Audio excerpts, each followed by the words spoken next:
farmers, ranchers, and breeders to attend this weekend seminar on Beulah Avenue in Pueblo. Playing a video game essentially guarantees involvement in some sort of conflict.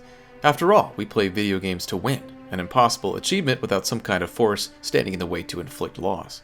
That force takes many forms across the medium, with some more formidable than others. Outlast, the first project from developer Red Barrels, initially released in 2013, offers up a true nightmare scenario.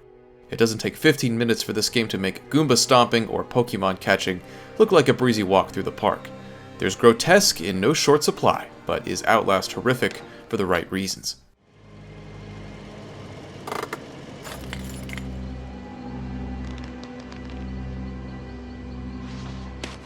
You are Miles Upshur, an investigative journalist tipped off to some less than humane treatment taking place at Mount Massive Asylum. Full of curiosity and hubris, Miles travels by himself to the remote psychiatric hospital in search of the scoop.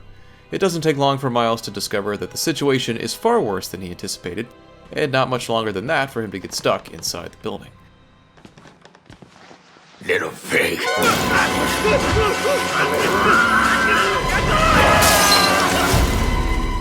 From there, your quest is simple. Get the hell out.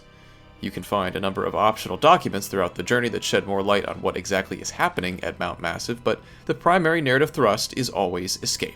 You won't spend much time in the asylum before becoming acquainted with its inhabitants, who, let's just say, possess variable levels of sanity. Near the top of the crazy list is Father Martin, an apparent priest who takes a unique liking to Miles, thwarting one of his early escape attempts.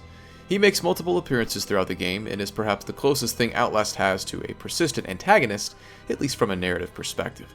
The threat most pressing, however, are the rank-and-file asylum inmates, some of whom are docile, some of whom are not.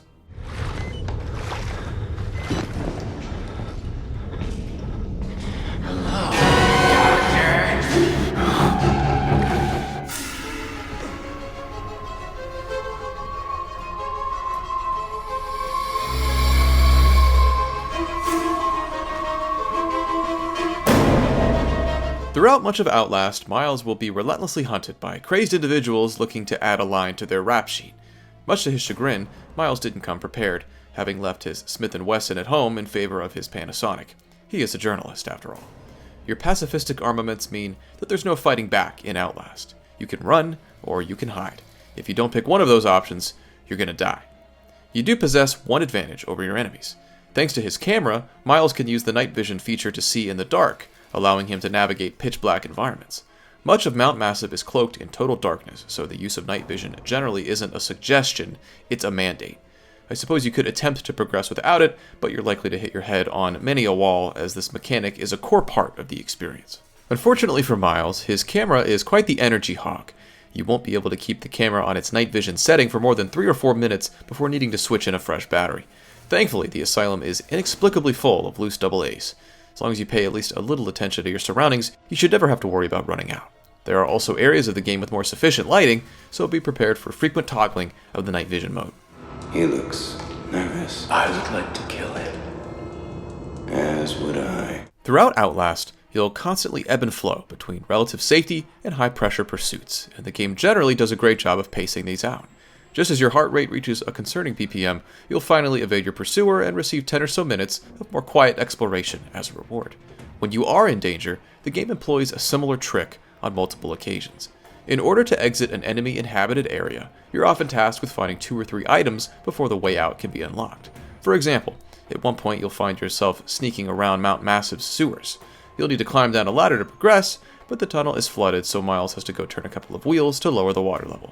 The catch is, of course, that a big scary inmate is patrolling your route.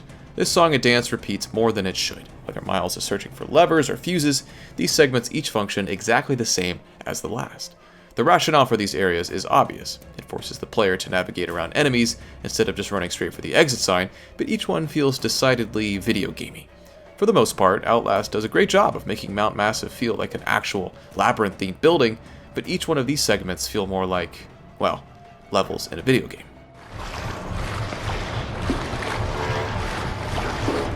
Despite the repetition, evading enemies in Outlast is consistently intense. While I wouldn't say that I find the game particularly scary, it's pretty much impossible not to feel some kind of adrenaline rush when being chased down by a murderous, knife-wielding crazy person. It's tough to nail down exactly what makes a video game scary, but one issue that holds Outlast back is the mechanics of its chases. Enemies are persistent once they have you in their sights, but Miles is faster, contrary to many other horror games. Levels are typically composed of a few short hallways and rooms, so it's hard to get too far ahead before hitting a dead end, but most of the rooms feature lockers in which you can hide, or even just a shelving unit you can crouch behind. As long as you can hide before your pursuer arrives in the room with you, they'll almost always walk back out after a brief search.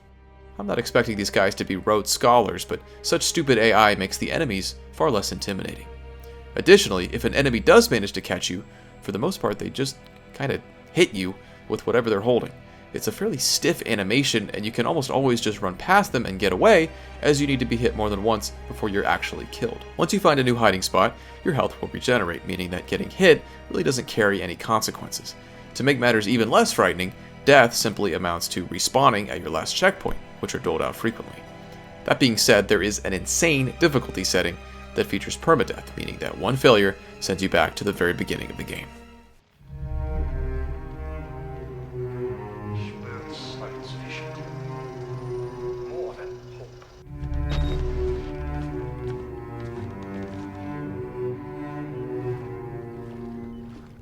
By rendering Miles defenseless, Red Barrels more or less paints itself into a corner.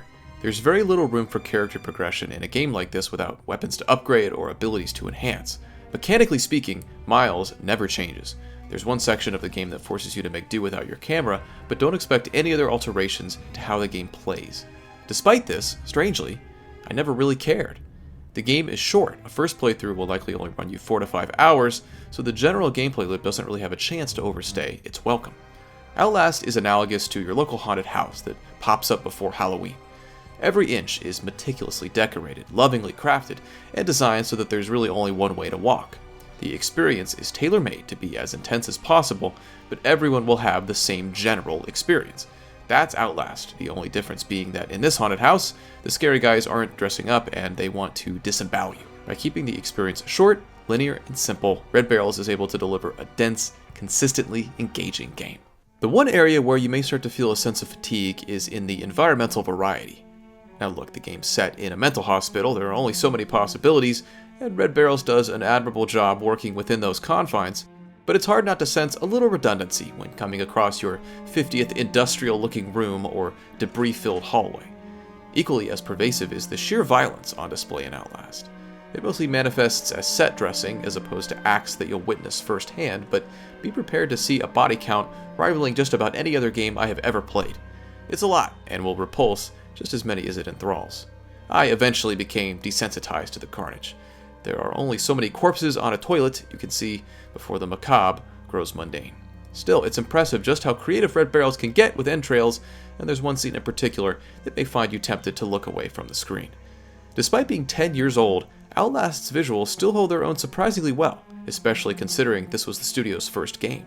The one oddity that ages it considerably is the occasional loading screen that appears and interrupts gameplay when accessing certain areas. They're abrupt and very conspicuous. Given how well paced the game is, these pauses are a disappointing nitpick. The music of Outlast is heavy on the strings.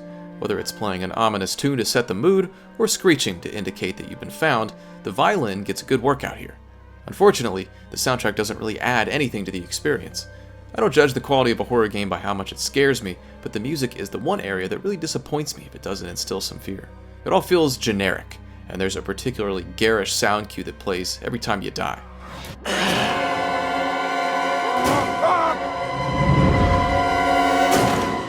It gets old pretty fast. One bizarre choice with regard to audio design is the fact that Miles never speaks.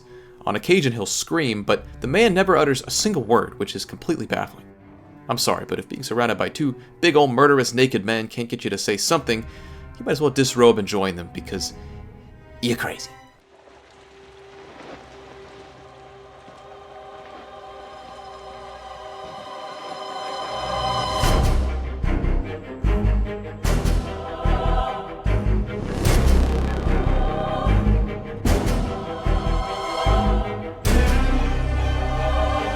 There are a lot of games that attempt to be a jack of all trades. They become stuffed with so many mechanics and systems that the developers can lose sight of the original vision. Outlast doesn't have this problem. It hones in on exactly what it's supposed to be: a nail-biting, high-stakes game of hide-and-seek. Even if you're not fond of stealth games, I'd give Outlast a shot. Its biggest strength is its world. I felt incredibly grounded in Mount Massive, desperate to get out, and yet also hopeful for just one more area to explore. Let's be real, you probably knew whether or not this game was for you 30 seconds into the video. It's shocking, and it's violent, but at the end of the day, Outlast manages to pull fun out of fear.